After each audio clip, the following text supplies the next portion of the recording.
آج کچھ مسئلے مسائل نماز کے حوالے سے کہ جو لباس نجس ہو جاتے ہیں اس کے حوالے سے کچھ سوال جواب ہے کہ آئمہ سستانی کے نزدیک جو ہے وہ 5 ہے کہ اگر نجاست ساتھ میں کوئی انسان کے تو کتنی وہ نجاست وہ مطلب اس نجاست کے اوپر نماز ہو سکتی ہے، تو وہ 5 ہے سستانی صاحب کے نزدیک۔ جیسا کہ ضبط یا فنسی وغیرہ کا خون جو ہوتا ہے، آدمی کو ضبط ہو گیا ہو اور فنسی وغیرہ تو اس میں سے جو مسلسل خون بہ رہا ہے اگر وہ کسی کو ہے تو اس کے اوپر نماز پڑھنا جو ہے وہ صحیح ہے، یعنی مسلسل خون بہ رہا ہو۔ لیکن یہ بھی یاد کریں کہ ضبط اگر کوئی ایسا ہو کہ جو قابل اعتنا یعنی کہ انسان فکر مند ہو اس کو لے کر کے کوئی ایسا ضبط ہو، مثال کے طور پر چھری وغیرہ سے یا کسی اور چیز سے پڑھ کر جلدی ٹھیک ہو جاتا ہو تو اس کے لیے ضروری ہے کہ اگر وہ خون نکل رہا ہو تو اس کو صاف کریں، جلدی وہ ٹھیک ہو جاتا ہے۔ لیکن بہت ایسا ہوتا ہے کہ خون اس سے جو ہے وہ رشتہ رہتا ہے، ہلکا ہلکا رشتہ تو اس کے اوپر جو ہے یہ ضبط کا ہو یا کسی کا ہو تو اس کے اوپر جو ہے وہ نماز ہو سکتی ہے، ٹھیک ہے۔ دوسری چیز یہ ہے کہ 1 درہم سے کم یعنی 1 انگوٹھے کا یہ جو کوٹ ہوتا ہے اس سے کم کیمرہ جو ہے وہ جڑ لگا ہو لباس کے اوپر یا جسم کے اوپر تو اتنے میں جو ہے وہ انسان کی نماز جو ہے وہ ہو سکتی ہے، اتنے میں وہ پڑھ سکتا ہے نماز کی، ایسا نہیں کہ نماز اس کی بات نہیں ہے۔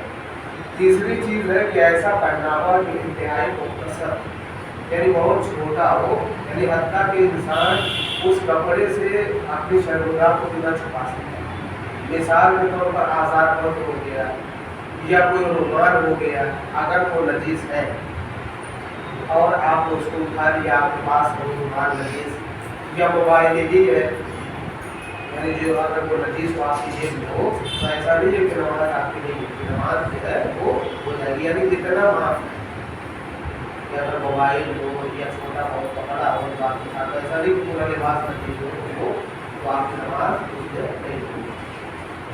اور چوتھی چیز ہے وہ چیز جو پہناوا شمار نہ ہو اور انسان نے اسے اپنے ساتھ دیا ہوا جیسے موبائل ہے یا چھوٹا جو ہے وہ رومال ہوتا ہے۔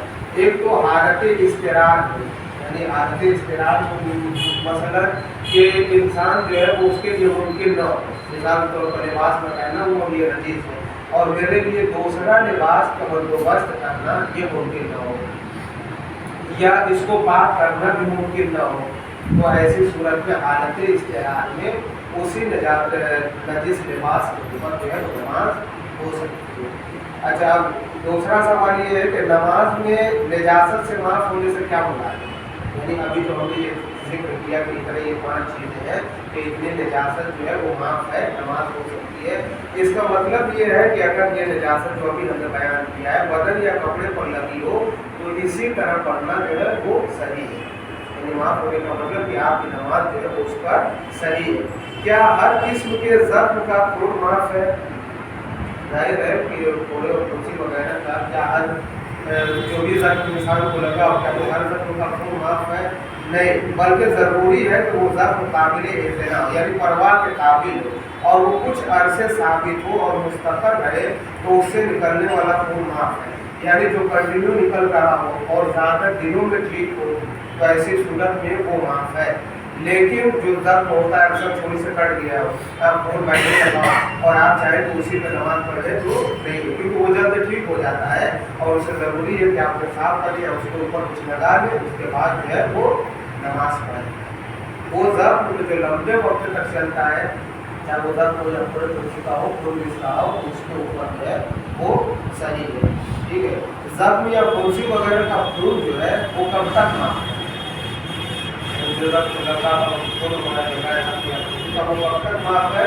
زخم اور پھنسی وغیرہ کا خون اس وقت تک معاف ہے جب تک وہ زخم یا پھوڑا وغیرہ ٹھیک نہ ہو جائے، ٹھیک ہے، ٹھیک ہو گیا ہے تو پھر اس کے بعد وہ ٹھیک ہے۔ اور ساتھ ہی ساتھ کہ زخم یا پھنسی وغیرہ میں فرق نہیں ہے، خون داخلی حصے میں ہو یا خارجی حصے میں، یعنی پھوڑا وغیرہ ہو یا تو اس کے اندر ہی ہو خون یعنی جمع ہوا ہو یا پھر اس کے باہری حصے پر خون لگا ہوا ہو، تو اس سے کوئی فرق نہیں پڑتا. ٹھیک ہے.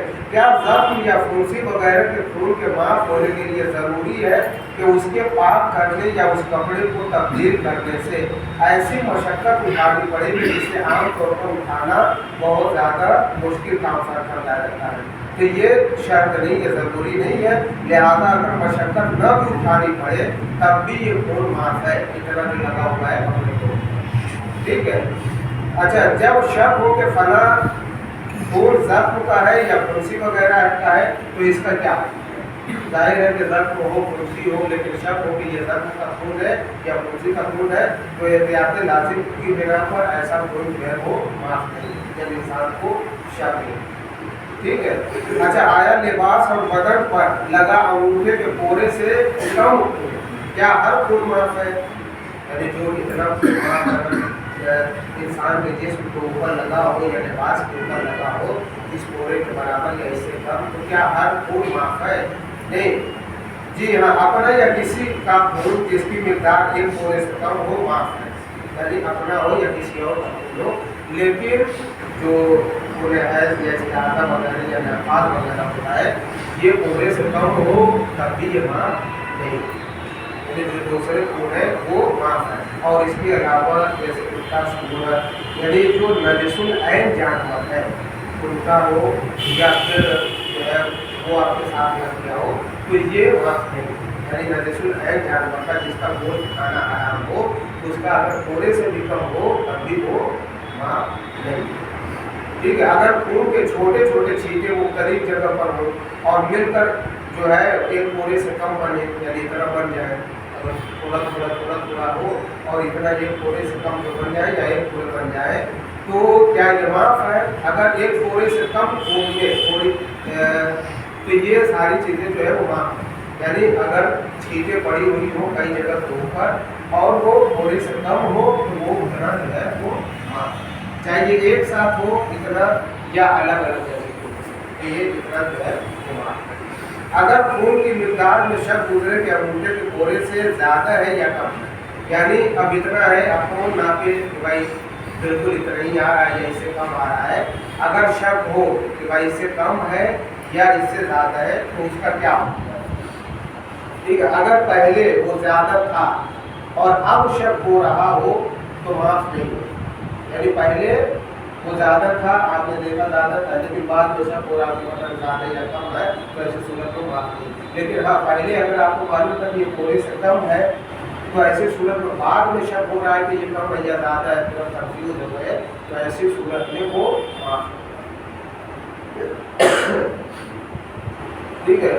تیسری نجاست یعنی وہ پہناوا یعنی لباس اتنا مختصر ہو کہ شرمگاہ کو چھپانے کے لیے درکار کپڑے سے کم ہو، جیسے جراب، انگوٹھی اور چوڑیاں وغیرہ پر لگی نجاست کے معاف ہونے میں کوئی شرط ہے؟ یہ سوال ہے.